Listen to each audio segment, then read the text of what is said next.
Les Proverbes, chapitre 16. Les projets que forme le cœur de l'homme dépendent de l'homme, mais la réponse que donne la bouche vient de l'Éternel. Toutes les voies de l'homme sont pures à ses yeux, mais celui qui pèse les esprits, c'est l'Éternel. Recommande à l'Éternel tes œuvres, et tes projets réussiront. L'Éternel a tout fait pour un but, même le méchant pour le jour du malheur. Tout cœur hautain est en abomination à l'Éternel. Certes, il ne restera pas impuni. Par la bonté et la fidélité, on expie l'iniquité, et par la crainte de l'Éternel, on se détourne du mal. Quand l'Éternel approuve les voies d'un homme, il dispose favorablement à son égard même ses ennemis. Mieux vaut peu avec la justice que de grands revenus avec l'injustice. Le cœur de l'homme médite sa voie, mais c'est l'Éternel qui dirige ses pas. Des oracles sont sur les lèvres du roi. Sa bouche ne doit pas être infidèle quand il juge. Le poids et la balance juste sont à l'Éternel. Tous les poids du sac sont son ouvrage.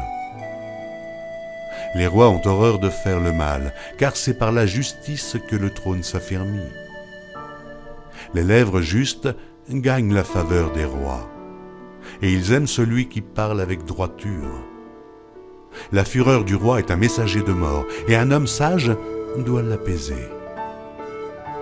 La sérénité du visage du roi donne la vie, et sa faveur est comme une pluie du printemps. Combien acquérir la sagesse vaut mieux que l'or? Combien acquérir l'intelligence est préférable à l'argent? Le chemin des hommes droits, c'est d'éviter le mal. Celui qui garde son âme veille sur sa voie. L'arrogance précède la ruine, et l'orgueil précède la chute. Mieux vaut être humble avec les humbles que de partager le butin avec les orgueilleux. Celui qui réfléchit sur les choses trouve le bonheur, et celui qui se confie en l'Éternel est heureux. Celui qui est sage de cœur est appelé intelligent, et la douceur des lèvres augmente le savoir. La sagesse est une source de vie pour celui qui la possède, et le châtiment des insensés, c'est leur folie. Celui qui est sage de cœur manifeste la sagesse par sa bouche, et l'accroissement de son savoir paraît sur ses lèvres. Les paroles agréables sont un rayon de miel douce pour l'âme et salutaire pour le corps. Telle voie paraît droite à un homme, mais son issue, c'est la voie de la mort.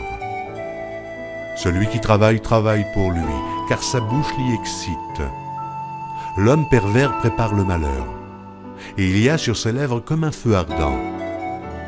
L'homme pervers excite des querelles, et le rapporteur divise les amis. L'homme violent séduit son prochain, et le fait marcher dans une voie qui n'est pas bonne.